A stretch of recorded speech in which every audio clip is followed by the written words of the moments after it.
அனைவருக்கும் இனிய காலை வணக்கம். இந்த நாள் இனிய நாளாக அமைய என்னுடைய வாழ்த்துக்கள். நாம் இன்றைக்கி பார்த்துக்கிட்டு இருக்கிறது ஓமவல்லி இலை. இது கற்பூரவல்லின்னு சொல்லுவாங்க. இந்த நம்ம மூலிகைகள் நிறைஞ்ச நம்ம நாட்டில் இது இந்தியாவிலையும் இலங்கையிலையும் இந்த தாவரம் நிறைய வளர்ந்து கிடக்குது. இதோட பயன்கள் என்னங்கிறத பற்றி இன்றைக்கி பார்க்கலாம். பொதுவாகவே இது பார்த்திங்கன்னா ஒரு கிருமி நாசினி செடி. இந்த செடி இது எல்லார் வீட்லேயுமே நல்லா வளர்த்தோம்னா நமக்கு ஒரு சுகாதாரமான காற்று நமக்கு கிடைக்கும்.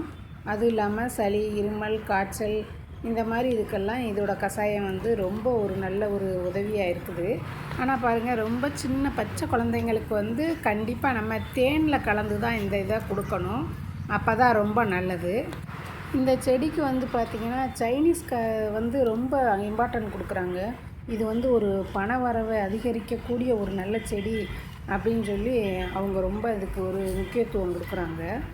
இந்த செடியை நம்ம வாசலில் எங்கேயும் வெளியில் போனாலும் வீட்டுக்குள்ளே வந்தாலும் அதை பார்க்குற மாதிரி நம்ம கண்ணில் படுற மாதிரி வீட்டு வாசலில் இதை வைக்கிறது ரொம்ப நல்லது. இது வறட்டு இருமலுக்கு ரொம்ப ஒரு நல்ல ஒரு மருந்து. கண்டிப்பாக இந்த செடியை நம்ம வீட்டில் ஒரு செடினாலும் வச்சு வளர்க்கணும்.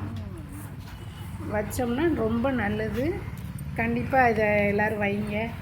என்னுடைய வீடியோ பிடிச்சிருந்தா லைக் பண்ணுங்கள், ஷேர் பண்ணுங்கள், கமெண்ட் பண்ணுங்கள். அடுத்து ஒரு நல்ல வீடியோவில் பார்க்கலாம். நன்றி.